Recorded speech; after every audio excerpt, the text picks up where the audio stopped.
এই যে ছেলের জন্য জুতা কিনছি 1,00,000 টাকা, মেয়ের জন্য কাপড় কিনছি 1,00,000 টাকা। বাজার দেখো, ঈদের বাজার, কত রকমের সেমাই, কত রকমের আইটেম। বিবির শাড়িখানার দাম হলো 2,00,000 টাকা। সব দিয়ে এত বাজার করলাম, আমার যে শেরওয়ানিটা গায়ে দিব, নামাজ পড়বো, এটার দাম আছে 1,00,000 টাকা। এত কিছু পরিধান করে, এত কিছু কিনে লইয়া, ও যুবক, আমি বাড়ি আসলাম। হুজুর বন্ধু চোখের পানিগুলো ছেড়ে দিয়ে বলে, বন্ধু,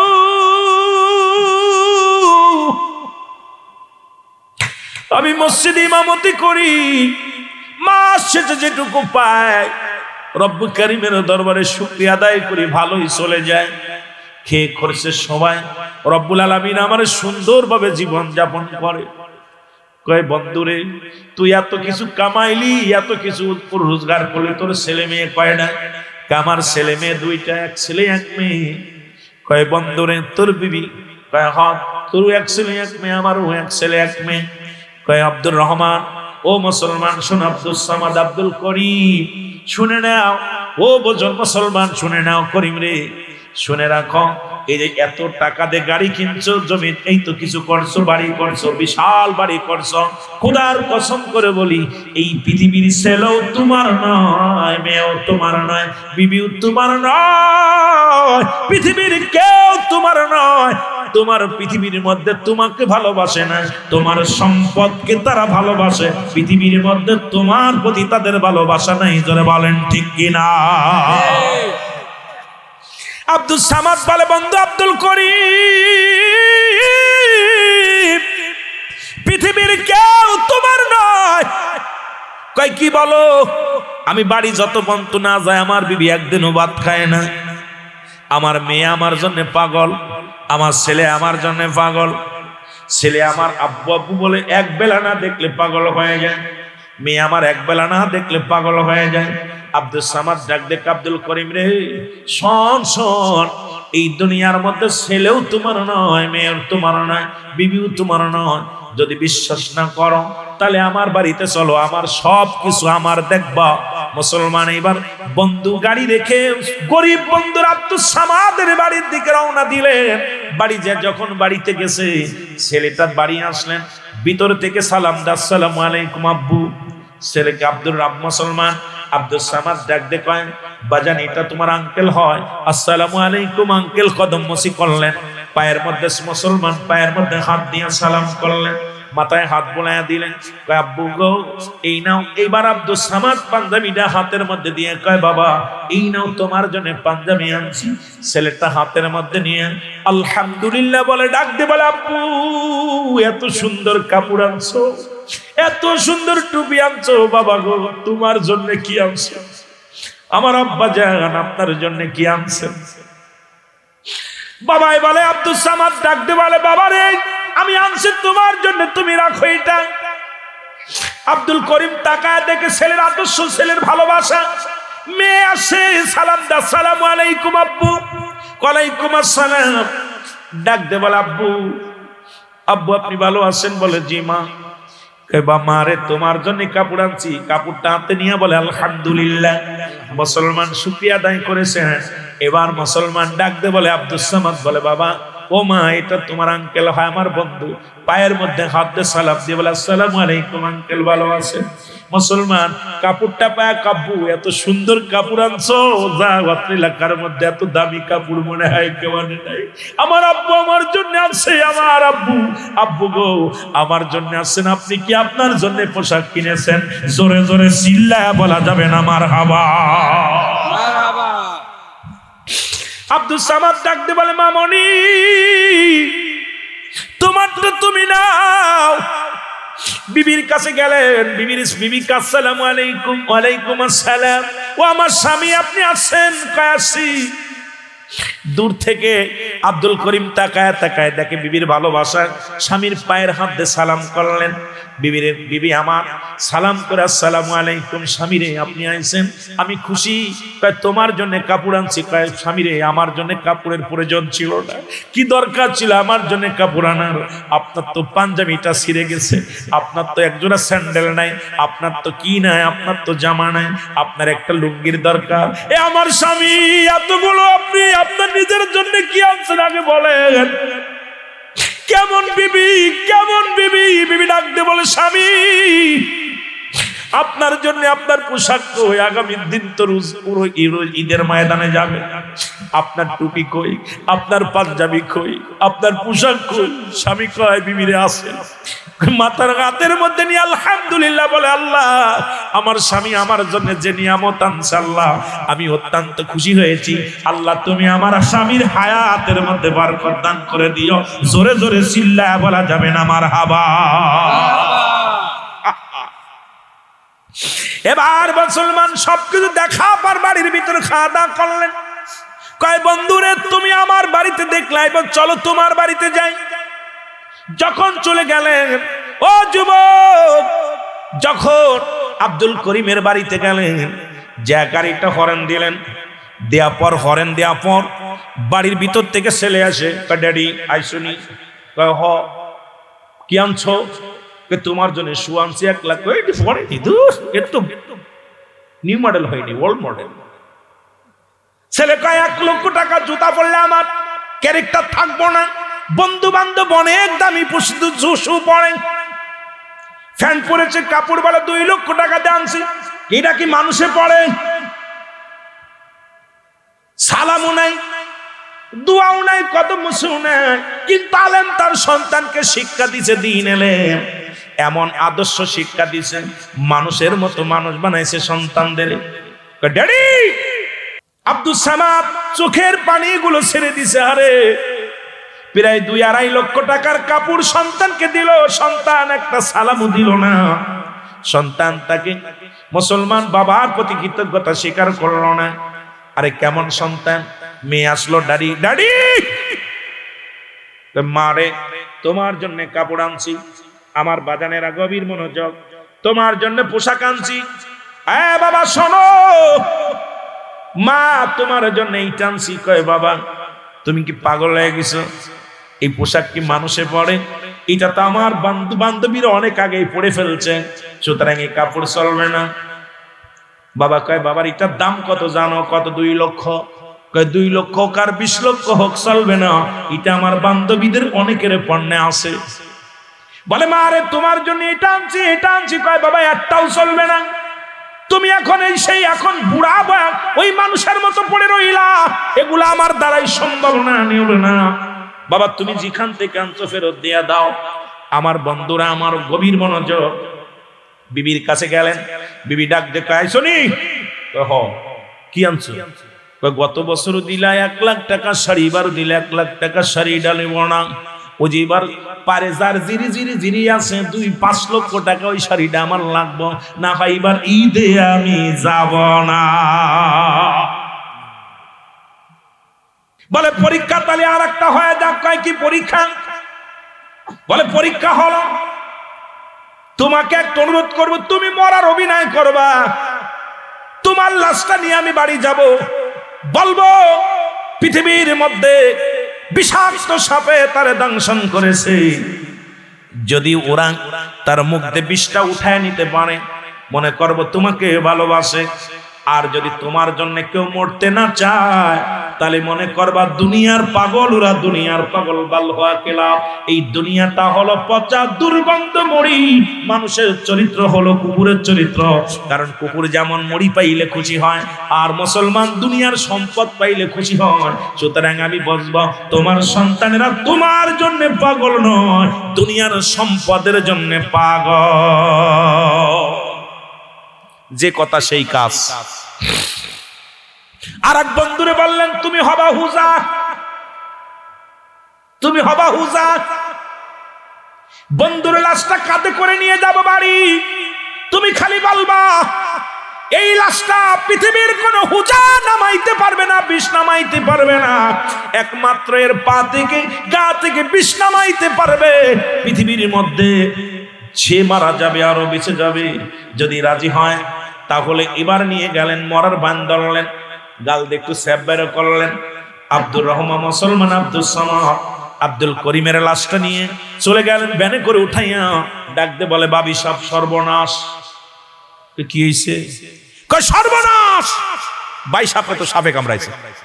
ভাই সাপ তো শহরে থাকে, শহর থেকে আইছে এই রাস্তার মধ্যে আবর্জনার মধ্যে, এর মধ্যে সাপ পোক বাস করে, এমন সাপ কামড় দিছে, এই সাপের বিষ তো তাড়াতাড়ি হুজা নিয়ে আইছে। দেখছে কোথায় আছো? হুজা আসছে। হুজা আসিয়া মুসলমান শুনে নাও, আমার যুবক বন্ধুরা, যেমন মিসলু ভাই একজন হুজা, ইমাম সাহেব একজন হুজা, আমি একজন হুজা, এরকম মুসলমান কবিরাজ যারে বলা হয়। আনাপার ডাকতে বলে আব্দুল সামাদ, হুজা সাহেব তাড়াতাড়ি বিষটা নামায় আনেন, আমার এই ছোট্টবেলার বন্ধু যদি মারা যায় আমি কারে বন্ধু বলবো রে? এই ছোট্টবেলার বন্ধু যদি দুনিয়ার মধ্যে অসুস্থ হয়ে যায় আমি কারে বন্ধু বলবো? কারণ এই বন্ধু আমার জন্য যা করেছে, একই সাথে লেখাপড়া করেছি, একই সাথে চলাফেরা করেছি, এখন যদি বন্ধুটা মারা যায় তাহলে আমি তো চির বন্ধু হারা হয়ে যাব, তাড়াতাড়ি ব্যবস্থা করো। হুজা এসে ডাকতে কয় সর্বনাশ, ডাকতে বলে সর্বনাশ, এ কেমন সাপে কামড় দিছে? পৃথিবীর কোন হুজায়ের বিষ নামাইতে পারবে না, কারণ এই বিষটা যে ব্যক্তি টেনে উঠাইবে মুখ দিয়া সে মারা যাবে, আর মুসলমান উনি বেঁচে যাবে। সুতরাং এই কাজটা তাড়াতাড়ি করেন।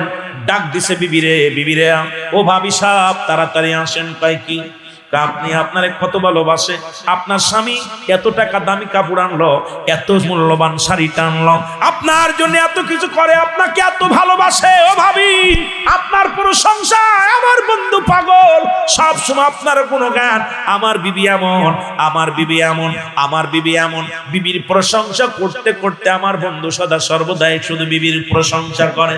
ভাবি সাহেব আপনাকে অনুরোধ করি, আপনি আপনার স্বামীর বিষটা মুখ দিয়ে তুলে নেন, আপনার স্বামী বেঁচে যাক, আপনি মারা যান। ভাবি সাহেব কয় ভাই আপনি পাগল হইছেন নি? আমি যদি মারা যাই আমার স্বামী আর একটা বিয়ে করবে, আমার সন্তানাদিরে ভালোবাসবে না, তারাদেরকে দূর দূর করে তাড়িয়ে দিবে, সুতরাং আমি মরতে রাজি না। এ যুবক বন্ধুরা শুনে নাও, উনি বললেন যে আজকে সুদ ঘুষের কথা বলতে যে হঠাৎ করে সেই 20 বছরের পুরনো কথাগুলো মনে পড়ে গেল, কারণ স্মৃতি শক্তির মধ্যে রব্বে কারিম ঢুকা দিছে, এই জন্য কথাগুলো বলে শুনে নাও। এবার বন্ধু কি করলেন? ডাক দেখায় বাবি রে, তো আপনাকে এত ভালোবাসে, আপনার জন্য ভাই ঘুমায় না, এত কিছু করে, অফিসে বইয়া বইয়া ঘুষ খায়, অফিসে বইয়া বইয়া ঘুষের কারবার করে টাকা কামায়।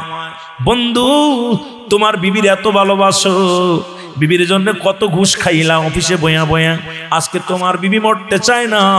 কয় ভাই বন্ধু রে, হুজুর বন্ধু শোনো, প্রয়োজন হলে মানুষের দ্বারে দ্বারে আমি বাড়ি বাড়ি কাজ করে খাবো আমার সন্তানদের, তবু আমি মরতে রাজি না। মেয়ে বলে চাচা আপনি কি পাগল হইছেন? প্রয়োজন হলে আমি বাড়ি বাড়ি ভিক্ষা করে খাবো, প্রয়োজন হলে মানুষের বাড়ি বাড়ি ভিক্ষা আছে খাবো, তবু মরতে রাজি নয়, কারণ আমার দ্বারাই সম্ভাবনা মরা, এখন কেবল আমার ভবিষ্যৎ আছে, কেবল আমার শুরু হয়েছে, সুতরাং আমি মরতে রাজি নয়। বন্ধু ডাক দেখায় আব্দুল সামাদ, ডাক দেখা আব্দুল করিম রে, ও করিম কার জন্য বাড়ি বানাইলি, কার জন্য গাড়ি বানাইলি, কার জন্য ধন সম্পদের পাহাড় গড়লি, কার জন্য দুনিয়ার বালাখানা বানাইলি? বন্ধুরে আগেই বলছিলাম সব ছেড়ে দিয়ে মাওলার এসে, আজকে নিজেও আমল করলি না, তোর ফ্যামিলির কাউকে আল্লাহ চিনাইলি না। ও বন্ধু, বন্ধুরে বড় কষ্ট লাগে রে, তোর প্রতিবন্ধী মেয়েও তোর জন্য মরতে চায় না, এখন আমি কি করব? ডাক দিছে ছেলেকে, ডাক দিছে বাবা, বাবা আসো। কয় চাচা কি কন? বাবারে তোমার আব্বা তোমার জন্য এত দামি জুতা আনছে, এত দামি কাপড় আনছে, দামি স্যুট আনছে, বাবা তুমি তোমার বাবার বিষটা তুলে নাও, তোমার বাপটা মারা যাক, তোমার বাপটা বেঁচে যাক, তুমি মারা যাও। ছেলে বলে চাচা আপনি পাগল হইছেন নি? সবেমাত্র আমি এসএসসি পরীক্ষা দিছি, আমার ভবিষ্যৎ কেবল শুরু হয়েছে, সুতরাং আমি মরে যাব। কেমনে ভাবলেন? বাবা মরে যায় যাকে, প্রয়োজন হলে আমি কাজ করে খাবো, মানুষের বাড়ি বাড়ি কাজ করে খাবো, না হয় গার্মেন্টসে যাব, তবে মরতে রাজি নয়। আমি যদি মারা যাই কেবল আমার ভবিষ্যৎ শুরু, আমি মরতে রাজি নয়। জোরে জোরে চিল্লায় বলা যাবে না মারহাবা। এ দুনিয়ার মুসলমান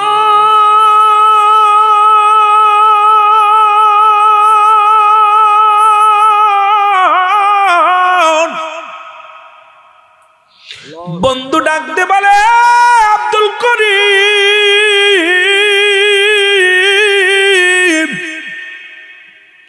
তোমার জন্য বিবি মরতে রাজি নয়, তোমার জন্য তোমার ছেলে মরতে রাজি নয়, তোমার জন্য তোমার প্রতিবন্ধী মেয়ে মরতে রাজি নয়। আরে বন্ধু, তোরে আমি বলো ভালোবাসি রে বন্ধু, তোর জন্য আমি জীবন বাজি রাখলাম, আমি মারা যায় তোরে বাঁচায় দিয়ে যায় বলিয়া মুখটা লাগা দিছে মুসলমান, লাগা দিয়া বিষ্টারে টান দিছে।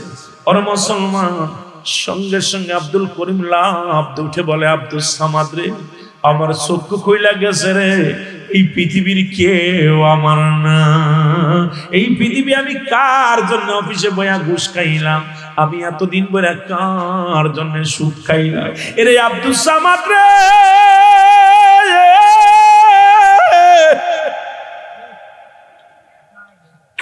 ওই ছেলের জন্য তো আমি পোশাক কেনবো বলে রে, 2-3 মাস আগে থেকে ঘুষ খাওয়া শুরু করলাম অফিসে বইয়া। এরে ঘুষখোরের বাচ্চারা শোন, সুদখোরের বাচ্চারা শোন, সরকার এত টাকা বেতন দেয়, তারপরও তোদের সুদ বন্ধ হলো না, ঘুষ বন্ধ হলো না। 10 টাকা 20 টাকা চাঁদা উঠায় খাস, হারাম খাস, বাপ মারে হারাম খাস, নিজের ফ্যামিলিরে হারাম খাস, মনে করছি এটা বুঝি হালাল না রে বাজার, না হালাল। এই যে ঘুষ ছাড়া দো মুসলমান শোনো, এ ঘুষখোরের জাতিরা শোন, ঘুষখোরের জাতিরা শোন, হারামখোরের জাতিরা শোন, এই পৃথিবীর মধ্যে শুনে নাও, শুনে নাও, শুনে নাও। আরে এই যে দুনিয়ার মধ্যে নিজেও হারাম খাইলা, সন্তানদের হারাম খাইলা, নিজের মা বাবারে হারাম খাইলা, বিবিরে হারাম খাইলা, ওই হারাম খোরের জন্মের তা হালাল করে হতে পারে না। ওরাও হারাম খোর, জোরে জোরে চিল্লায় বলো ঠিক কিনা। আমার বন্ধুরা, আমার ভাইয়েরা, আমার এমন একজন মহান ওলির কাছে বায়াত গ্রহণ করলাম। আমার পীর হয়তো রাগ করবেন না বাবা, রাগ করলে আপনারা খুব বোঝানোর জন্য বলি, আমার পীর একজন ইমামের পিছে নামাজ আদায় করতেন। আমার পীর কেবলা তাকে কোনোদিন বাইরে দাওয়াত খাদি দিতেন না। বলো বাবা, যখন বাড়ি বাড়ি খাবে তার নফস মরে যাবে। এ বাড়ি লবণ কম, ও বাড়ি লবণ বেশি, এ বাড়ির তেল বেশি, এ বাড়ির তেল কম, সুতরাং ও নফস মারা যাবে। ওই ইমামের পিছে আমার পীর নামাজ পড়ে না কোনোদিন। পীর কেবলা জান দুনিয়ার জগতে বলতেন, বাবা এই পৃথিবীর মধ্যে তুমি তো 4 পায়ে বস জানোয়ার নয় যে তুমি উদার ভরে খাইবা। মুসলমান শোনো, 3টা বাঘ খালি, একটা বাঘ পানি, একটা বাঘ হলো খোদার ইবাদত বন্দেগীর জন্য। এই পৃথিবীর মধ্যে এমন একজন মহান বান্ধব পাইলাম, কথাগুলো না বললে নয় রে বাবা। আমি আস্তে আস্তে আলোচনার মধ্যে যাব। যুবক, বলতেছিলাম যে কথাগুলো এ দুনিয়ার মুসলমান শুনে না, ইমানদারের বেঈমানের একটা কথা মনে পড়ে গেল গো। দুনিয়ার সম্পদ দে হবে কি রে? বললাম কুল্লু মান আলাইহা ফান, দুনিয়ার সব শেষ করে দিবে আমার আল্লাহ। জোরে জোরে চিল্লায় বলা যাবে না মারহাবা? আর একটু জোরে জোরে চিল্লায় বলো মারহাবা। এর 2 বন্ধু, এক বন্ধু হলো ঈমানদার আর এক বন্ধু বেঈমান। একই সাথে লেখাপড়া করে একজন শিখছে কোরআনের জ্ঞান।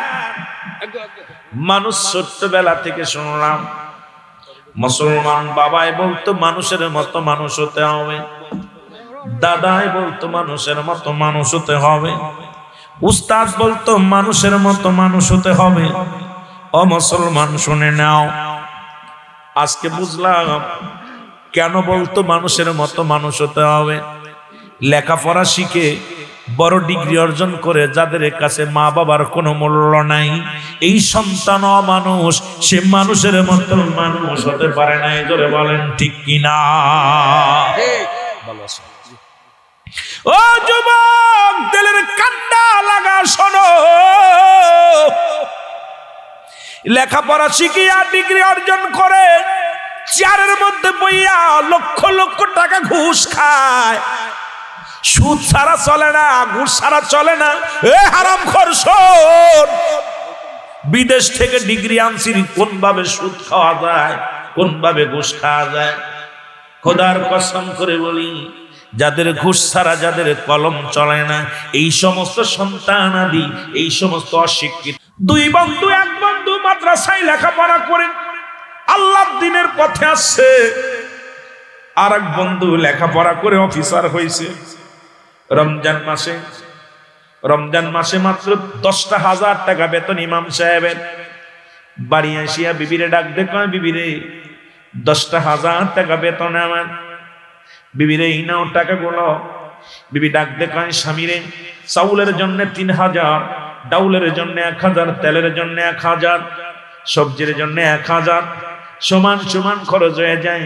রয়েছে অবশিষ্ট আছে 1,000 টাকা। বিবিরে, ও বিবি একটা কাজ করো। বিবি ডাক দে, কয় স্বামীরে একটা কাজ করো, বাজারে যাও, বাজারে যে তোমার জন্য একটা লুঙ্গি কেন, তোমার জন্য একটা পাঞ্জাবি কেন, ছেলের জন্য যদি পারো একটা পাঞ্জাবি এনে দিও, মেয়ের জন্য পারলে একটা কাপড় এনো, আমার জন্য লাগবে না। কারণ এমন আদর্শবান বিবি দুনিয়ার মধ্যে 5টা গুণের গুণান্বিত নারীর মধ্যে যে পড়েছে। বাবারা আমার শুনে নাও, শুনে নাও। এবার বন্ধু বাজারে গেলেন, বাজার থেকে কিছু সেমাই কিনছে।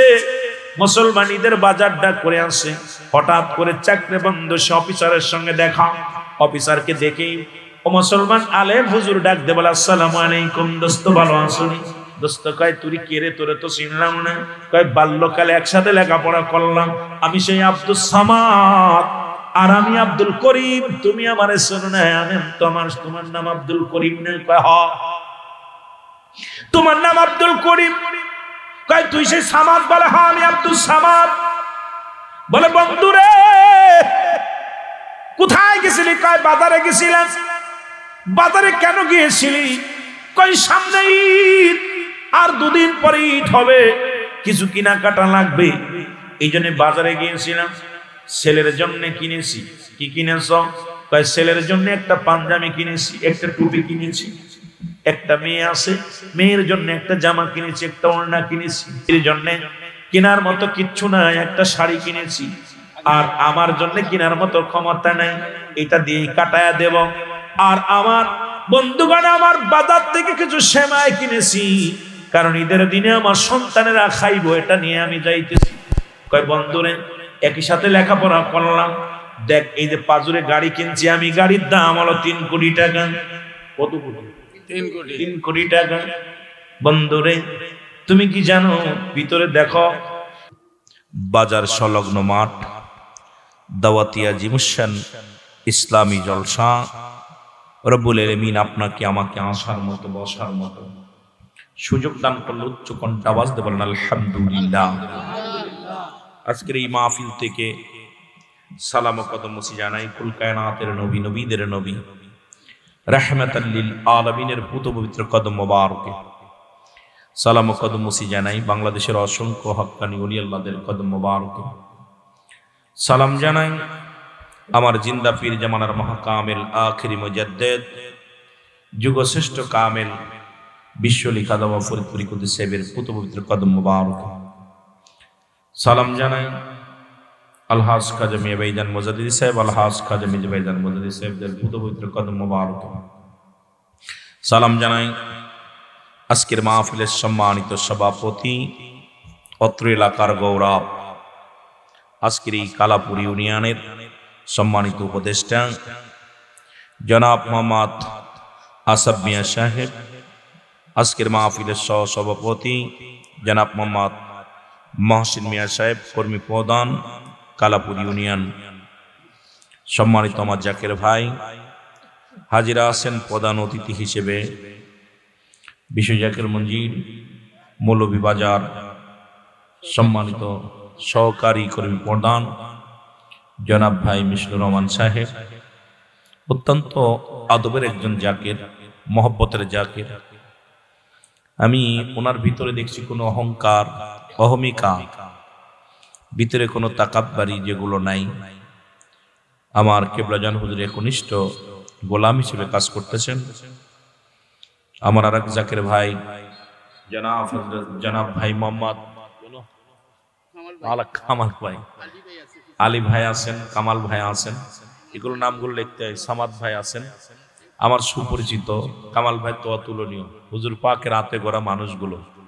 আলী ভাই, সামাদ ভাই সবই তো হুজুর পাকের হাতে গড়া।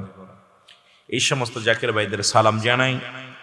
সালাম জানাই আজকের মাহফিলের সম্মানিত ওলামা ইকরাম যারা আলোচনা করেছেন, হাফেজ হযরত মাওলানা আব্দুল মজিদ সাহেব, জনাব হযরত মাওলানা আনিসুর রহমান সাহেব, জনাব হযরত মাওলানা ইমরান হোসেন মাজারি সাহেব। আমার পরে আলোচনা করবেন জনাব গাজী জসিমউদ্দিন জিহাদি সাহেব। আজকের মাহফিল পরিচালনা আছেন ভাই জনাব হযরত মাওলানা রুহুল আমিন আবেদি সাহেব। অন্যান্য ওলামা ইকরাম, মসজিদের ইমাম সাহেব, মুসল্লিগণ, ইন্তজামে এলাকার এই কালাপুর এলাকার জাকেরান ও আশেকান বিন্দু সকলকে জানাই মোবারক। দাওয়াত ক্রমে জানিয়েছিলেন আজকের এই মাহফিলের মনোর মিয়া সাহেব, নুরুল মিয়া সাহেব সহ সকল সামনের উপস্থিত আশেকান জাকেরান, ধর্মপ্রাণ মুসলমান ভাই বন্ধুগণ, পর্দারের মা বোন সকলকে জানাই সালাম, আসসালামু আলাইকুম ওয়া রাহমাতুল্লাহি ওয়া বারাকাতুহু।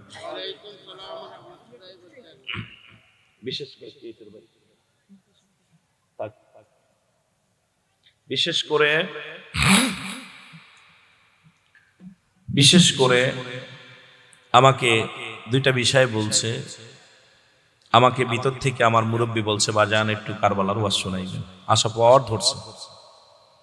এরপরে এক একজন এক এক প্রকার, একজন কাব্বা মা বাবার ওয়াজ করবেন, একজন কয় হুজুর সুদ ঘুষের ওয়াজ করবেন, একজন কয় হুজুর কবরের ওয়াজ করবেন, কিয়ামতের ওয়াজ করবেন। কথা বুঝেন? তা সব মিলা ওয়াজ যেগুলো সাবজেক্ট পাইছি এগুলো কইতে গেলে আমার রাত শেষ। কথা বুঝেন? এখানে হয়তো ঘন্টা দেড়েক ঘন্টা দিয়ে আলোচনা করব। তার ভিতরে যে সাবজেক্ট যেগুলো পাইছি, সুদকে আল্লাহ হারাম করেছে, ব্যবসাকে আল্লাহ হালাল বলেছে। যেটা বলেন মারহাবা।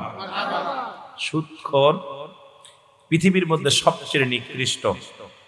কিয়ামতের ময়দানে সুদখোরের অবস্থান হবে হুব্বুল ফুজুল, নিম্ন কাতারের একটা জায়গা, জাহান্নামের একটা নিম্ন স্তরের জায়গা, যেখানে মহিলাদের হায়া নিফাসের পানি, পচা গোলা পুষ, রক্ত পানি, এক কথায় ওই যে ময়লা আবর্জনা ভাত দেখছেন রাস্তার কোলে, ওগুলো ধুয়ে ধুয়ে নিচু জায়গা চলে যায়। জাহান্নামের নিম্ন কাতারের জায়গা, সেই জায়গা হবে ওদের অবস্থান।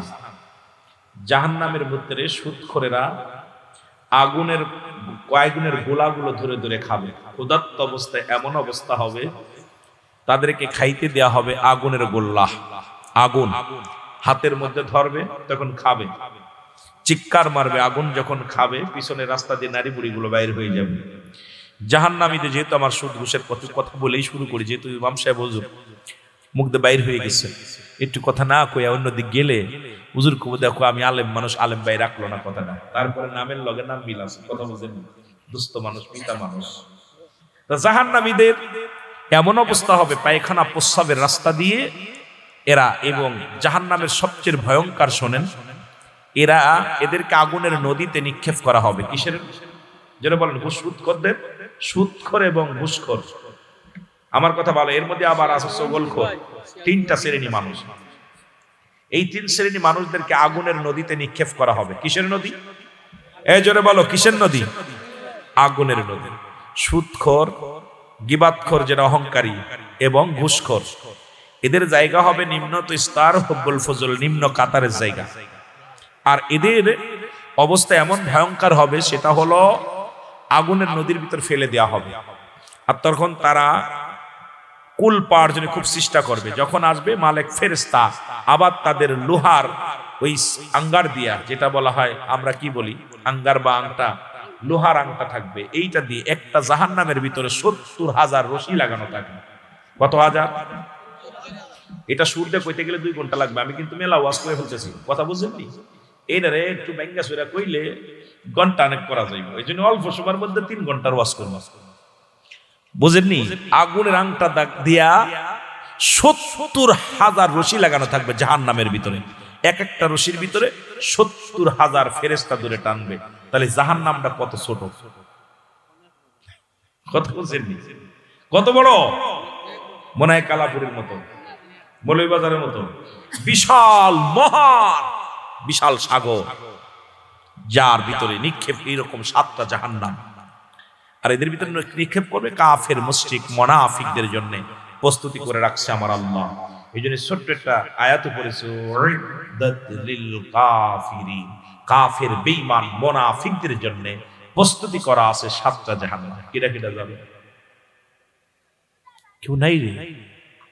এত মজার জায়গা, আগুন দিব, সাপ দিব, এরপরে গর্জন মারবো, সাপ বিছুয়াইয়া খাইব, দেহটার মধ্যে এক পা থেকে আরেক পাশে একদম অবস্থা খুব শোচনীয় করে ফেলবো। এর মধ্যে চাইতে মজা লাগবো তো, শীত লাগবো না? যাইবেন না কেউ? আল্লাহ আমার ভাইদের কবুল করে নাও, জাহান্নামের গেট পর্যন্ত নিও না। জোরে বলে না আমিন। দোয়া করে দিলাম আল্লাহ যেন আমাদের না নেয়। জোরে বলো না আমিন। কবুল করার মালিক কে? দোয়া করার দায়িত্ব আমার দিছে, মালিক হলো আল্লাহ। এই জন্য আল্লাহরে বলে আল্লাহ আমাদের এখানে নিও না। আপনি বিশ্বাস না করেন, বাড়ি যাবেন, বাড়ি যেয়ে বিবিরে বল, বিবি আজকে তো আমি এটা জিনা করে ফেলেছি, বা ঘুষ খাইছি, সুদ খাইছি, গুনাহ করে ফেলেছি, এর ভাগটা তুমি আর দেখ না, আমি আর দেখ না। বউ কই বড়া পড়া তোমার তালাক দে, প্রয়োজন হলে তালাক দে। ছেলেরে বলবেন, বাবা আমি তো ঘুষ খায়া তোর জন্য খুব ভালো দামি জুতা আনছি, জুতাটা তুই পর। ছেলেকে, বাবা জুতা দাও কিন্তু পাপের ভাগটা নিতে রাজি নেই। জুতা নিব, ঘুষের জুতা নিব, সুতের জুতা নিব, শীতের কাপড় তো আরো মহব্বত করে সুমা দিব। আব্বা নিয়ে আইছে, এইবার দিয়া পর খুব খুশি হয়ে গায়ে দিব। দিয়া পরের জিগাইবি, আব্বা বাজান আমি তো এই যে সুদের কারবার করি, এইটার থেকে তোমার জন্য কিনে আনছি, এর ভাগটা তুমি আনতে, আমি আনতে। ছেলে, কাব্বা পোশাক পাইছি কিন্তু ওইটা নিতে পারতাম না। জোরে বলেন ঠিক কি না? বিশ্বাস না করেন বাড়ি যে কোয়েন, যদি মনে করি, যদি রাজি হয়ে যায় তাহলে মনে করবো যে ওইটাও সুদখোর। জোরে কর ঠিক কি না? ওইটাও ঘুষখোর। জোরে বলেন ঠিক কি না? আহা বড় কষ্ট। যাই না শুই না মানুষগুলো, আল্লাহ নিজে সুদকে হারাম করছে, ব্যবসাকে হালাল করছে। সুদকে কি করছে? হারাম করলো, হারাম। এটার মধ্যে হালাল বলার কোনো ইখতিয়ার নেই। সুদখোরদের ওয়াজ করবো কেমনে ভাই? যে আমাদের নেতা কর্মী সবই সুদখোর, ও তো বুঝছেন। বড় বড় এমপি, মন্ত্রী, দেশ পরিচালনা যারা করে, এইরাই সুদের মধ্যে। আমরা ওয়াজ করে কি আর কথা বলেন? ওয়ালে প্রাচীলে যদি গুতা মারি হাত ভেঙে যাবে, প্রাচীলের কিছু হইব? তা আমাদের এই গুতা মারতেছি, হাতে ব্যথা পাচ্ছে, যেটা বাড়াবাড়ি করছে জেলের ভিতর ঢুকাইব। কিন্তু সুদখোরের মুখ কি বন্ধ করা সম্ভব? তবে আল্লাহর আদালতে আমরা জবাব দিতে পারবো। আল্লাহ ওই কালাপুরের ময়দানে সুদের বিরুদ্ধে কথা বলেছিলাম, ঘুষের বিরুদ্ধে কথা বলেছিলাম। আহা কিছু কি নিতে পারবেন নি?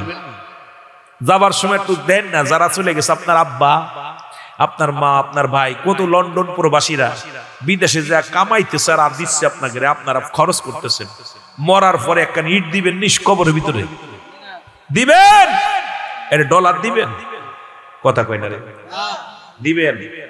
কত সুন্দর সুন্দর বাড়ি বানাইছে, আর সেই বাড়ির নাম এক একটা কি তা করো, কথার কইতাম নি, ওরা ভালো জানে যারা বাড়ি বানাইছে। সিলেট আইলে দেখি রং বেরঙের বাড়ি।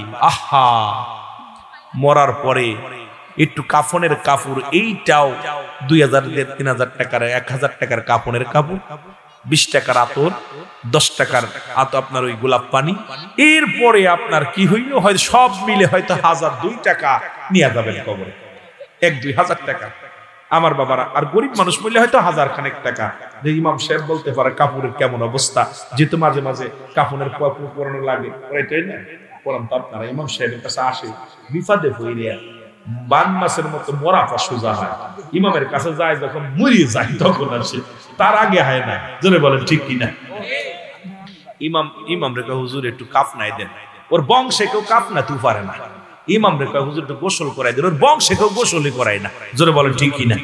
কথা বলেন না কেন? ইমাম ওই সময় কাজে লাগে। এই পাশে কথা বলে করে আওয়াজ হবে না, কোন আওয়াজ হবে না। এ পাশে কারা? দুইটা কেন মারলে ঠিক হইব? একটু মহব্বতের সঙ্গে দরুদ শরীফ পড়েন। আল্লাহুম্মা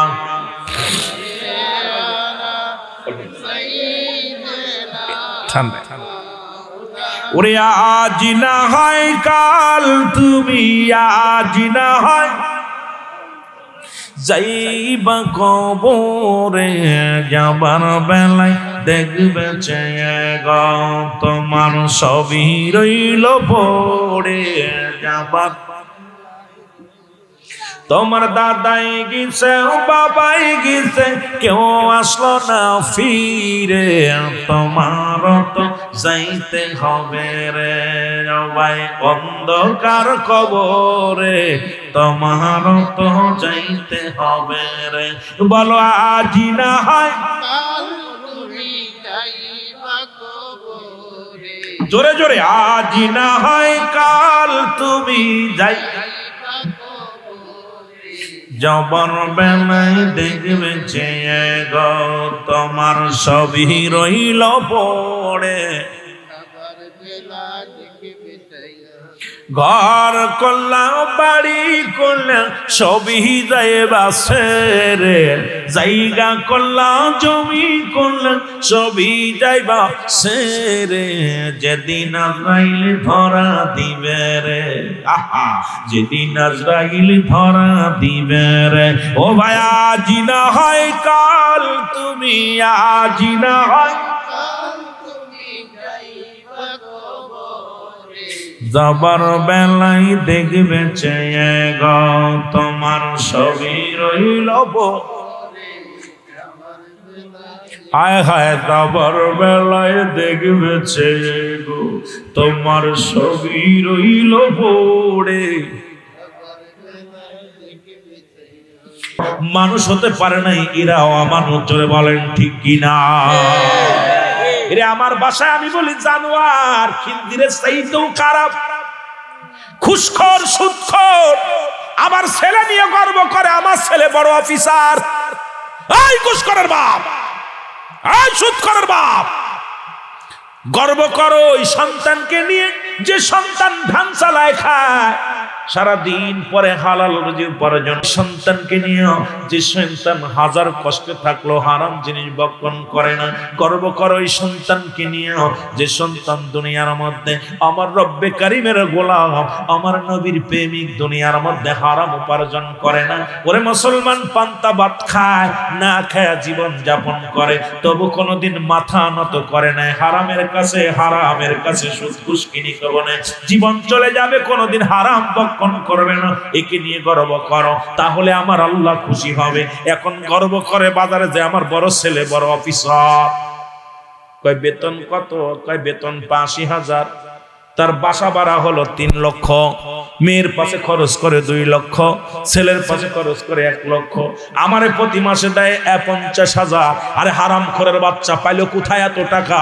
ও যে এত ৮০,০০০ টাকার বেতনের চাকরি করিয়া তোর বাসা ভাড়া দিল কেমনে? তোর মেয়ের পাশে ১ লাখ, তোর ছেলের পাশে ১ লাখ, যে দেশে পিয়নের ৫টা বাড়ি হয়, যে দেশে মন্ত্রণালয়ের পিয়নের ৫টা বাড়ি হয়, এই দেশে ওয়াজ করবো কিরে যুবক? এই সুদখোর আর ঘুষখোরে দেশটা কিসে পড়ে? যে দেশে একজন সরকারি কর্মকর্তা পিয়নের বাড়ি হয় ৫টা, পিয়ন বাড়িতে গাড়িতে চলে, বিমানে আসা যাওয়া করে। মুসলমান শুনে নাও, আমার দেশের মন্ত্রীদের পিএস এখন বিমানে আসা যাওয়া করে। তার মানে আর বুঝতে বাকি নাই এত পরিমাণ সুদ ঘুষের কারবার চলে এই দেশে। সুদখোর আর ঘুষখোর বাদ দিলে ইমানদার মানুষের খুব অভাব। জোরে বলেন ঠিক কিনা? কষ্ট পাচ্ছেন নাকি? ওর বাপে গর্ব করে ছেলে মন্ত্রণালয়ের বড় অফিসার। এই ঘুষখোর, তুই ওকে মানুষ বানাতে পারিস না। যদিও হালাল উপার্জন করে ওইটা মানুষ। ওই যে আমাদের এয়ারপোর্টে এখন নৌসদ আসছে, এ হলো ইমানদার। এর বাপ গর্ব করতে পারে যে আমি নৌসদের বাবা, এর বাপ গর্ব করতে পারে। আজকে দেখলাম যে ওই টয়লেটের 5 টাকার জায়গায় 10 টাকা নেওয়ার কারণে চাকরি ছাঁটায়।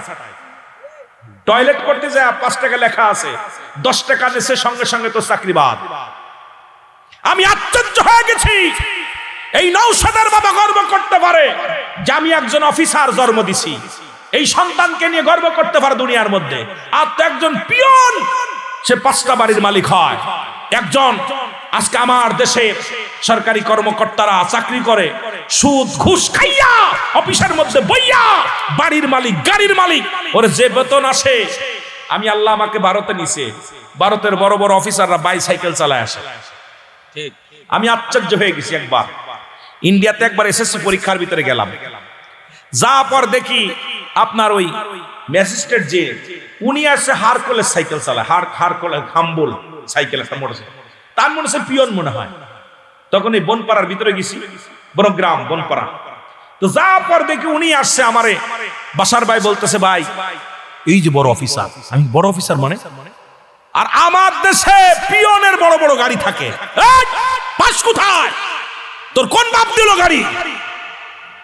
তোর কোন বাপে দিছে? তুই বেতন পাস 80,000 50,000 টাকা, তোর প্রতি মাসে তোর বোর পাশে লাগে 2 লক্ষ টাকা, তোর ভাইয়ের পাশে লাগে 1 লক্ষ টাকা, তোর বোনের পাশে লাগে 1 লক্ষ টাকা, তোর মেয়ের পাশে লাগে 1 লক্ষ টাকা। এ টাকার যোগান দেয় কে? কোথা থেকে আসে? এর বাড়ি কোথায়? জোরে বলেন ঠিক কিনা? কষ্ট পাচ্ছেন নাকি? কষ্ট পাচ্ছেন? একবার কি বাবা বলছে, বাজান তুমি বড় অফিসার, তোমার বেতন তো সীমিত, বিলাসবহুল গাড়ি পাইলা কোথায়? বাড়ি পাইলা কোথায়? বাবা এত সম্পদ কোথা থেকে আসলো? একদিন যদি জিগাইতেন তাহলে আল্লাহর আদালতে জবাব পাইতেন। কিন্তু আপনি তো ভালো, বাবা দিতেছে, ছেলে টাকা দিতে, আর বাপের ভাব দেখলে মনে হয় এলাকার মনে হয় বড় অফিসার। ও বাজারে যায় মিসাক করতে করতে যার গর্ব করে, আমার ছেলে, আমার মেয়ে, কথা বুঝেন? এই ঘুষখোরের বাবা, এই সুদখোরের বাবা, লজ্জা করে না? তোর লজ্জা করে না? ওই সুদ ঘুষ খাস, সারা জীবন তোর যত ইবাদত করেছিস সব বরবাদ, সবকিছু বরবাদ হয়ে যাবে। হারামখোর। গর্ব করো, গর্ব করতে হবে সন্তানকে নিয়ে, যিনি আল্লাহর বিধান মানে, রাসূলের সুন্নাত মেনে চলে, জীবনের বাতিলের কাছে মাথা নত করে না, জীবনে জীবন চলে যাবে একটা হারাম ভক্ষণ করবে না। ওই সন্তানকে নিয়ে গর্ব করো। জোরে বলেন ঠিক কিনা? এই জন্য নেককার সন্তান লাগবে। 3টা জিনিস কাজে লাগবে। নাম্বার 1 নেক আমল, নাম্বার 2 সদকায়ে জারিয়া, নাম্বার 3 নেককার সন্তান। এই 3টা জিনিস কাজে লাগবে। মরার পরে 3টা জিনিস, এই 3টা জিনিস বেঁধে সব বন্ধ হয়ে যাবে। এখন ছেলে রাখছেন দাঁড়ায় মতো, বসতে পারে না। এখন ইমামদের বাদ দরকার নেই, বাদ খাওয়ায় না। আল্লাহ ওদের কি কোন আলেমের বাবা, আমার বাংলাদেশে দেখলাম না কোন হাফেজ সাহেব ভ্যান চালাচ্ছে, রিক্সা চালাচ্ছে, আমার নজরে পড়ে না। অসংখ্য ঢাকা শহরে যাবেন MA pass, A pass, B pass গুলো যেভাবে চলতেছে। আর বাংলাদেশে আর রব্বুল আলামিন এত বড় ইজ্জত দিছে যে কোরআন শিক্ষার কারণে একটি ইমামতি করে খাইলেও খাচ্ছে, তাদের ইজ্জত আল্লাহ বাড়িয়ে দিচ্ছে। জোরে বলেন ঠিক কি? আর ইমামের পোশাক দেখেন আর আপনাদের পোশাক একটু তাকায় দেখেন, রাগ করে না। ওনার বেতন কত জানেন? 7,000 8,000 টাকা। ওনার জুতাটার, কাপড়টার, লুঙ্গিটার, পাঞ্জাবিটার চেয়ারে দেখবেন। আর আপনারা 80,000 90,000 টাকা বেতন পাও এইরকম শান শৌকতে চলতে পারেন না, কারণ আল্লাহর গোলামদের ইজ্জত দেশে কে? আল্লাহ। আর একটু জোরে বলেন কে? আল্লাহ। এত উদাহরণ দেওয়া যাবে না, তবে অনেকে কষ্ট পাবেন। এই জন্য এলেম শেখান, কোরআন শেখান ছেলে মেয়েদেরকে, যে কোরআন শিখলে, হাদিস শিখলে, আল্লাহর বিধান যদি মেনে চলতে পারে, দুনিয়াতেও শান্তি, আখেরাতেও শান্তি। জোরে বলেন ঠিক কিনা? কোরআন শিখাও ছেলে মেয়েদের, ওহে মুসলমান, জান কবজের সময় তোমার হইবে রে আসান। বলো জান কবজের সময় তোমার, আরো জোরে বলেন, জান কবজের সময় তোমার।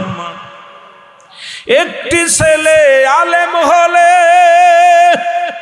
পড়বে কোরআন মরণ কালে, তোমার থেকে ভেগে যাবে, তোমার থেকে ভেগে যাবে ইবলিস ও শয়তান। কোরআন শিখাও ছেলে মেয়েদের, ওহে মুসলমান, জান কবজের সময় তোমার হইবে রে আসান। বলো জান কবজের সময় তোমার, আরো জোরে জোরে বলেন, জান কবজের সময় তোমার। তুমি কার লাগিয়া কান্দর মানুষ, কার লাগিয়া ভাবো, তুমি কার লাগিয়া কান্দর মানুষ, কার লাগিয়া। যেজন তোমার আপন হবে, যেজন তোমার আপন হবে, তার কথা কি ভাবো, তুমি কার লাগিয়া আসো গো মানুষ, কার লাগিয়া ভাবো। ছেলে মেয়ে আত্মীয় স্বজন কেউ যে তোমার নয়, মরণ কালে দেখবে সবাই পর হইয়া যান, মরণ কালে দেখবে সবাই পর হইয়া যায়।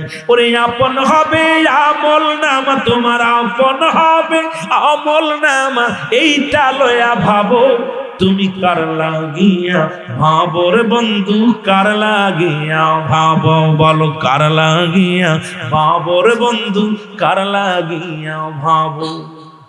ছেলে কাঁদবে, মেয়ে কাঁদবে, কাঁদবে 2-3 দিন, পর হইয়া হই পর করিয়া দিবে তোমার 10-12 দিন পর, তারা 10-12 দিন পর। আমল নামা সাইরা বন্ধু না যায় কবরে, তুমি আমল নামা লইয়া বন্ধু যাইও না কবরে। তুমি কার লাগিয়া ভাবো রে বন্ধু, কার লাগিয়া ভাবো, বলো কার লাগিয়া ভাবো রে বন্ধু, কার লাগিয়া ভাবো। ওরে যেজন তোমার আপন হবে, যেজন তোমার আপন হবে, তার কথা কি ভাবো, তুমি যেজন তোমার আপন হবে, যেজন তোমার, তার কথা কি ভাবো, তুমি কার লাগিয়া বাবর বন্ধু, কার লাগিয়া বাবো, বলো কার লাগিয়া আসো গো বন্ধু, কার লাগিয়া আসো। নিত্য নতুন জামানাতে, নিত্য নতুন জামানাতে পাপের কারখানা, সুদ ঘুষে ভরিয়া গেছে সোনার বাংলা, সুদ ঘুষে ভরিয়া গেছে সোনার বাংলা। এই কবর দেশের যাত্রী তুমি একবার চিন্তা করো, আর কবর দেশের যাত্রী তুমি একবার চিন্তা করো, তুমি কার লাগিয়া বাবর বন্ধু, কার লাগিয়া বাবা, বলো কার লাগিয়া আসর বন্ধু, কার লাগিয়া আসো।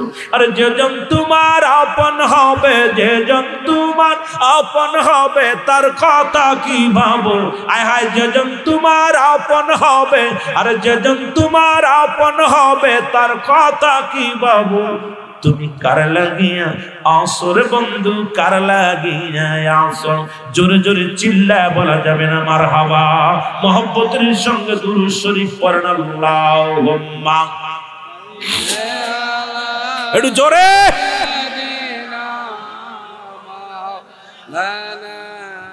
ওয়া আলি সাইয়্যিদিনা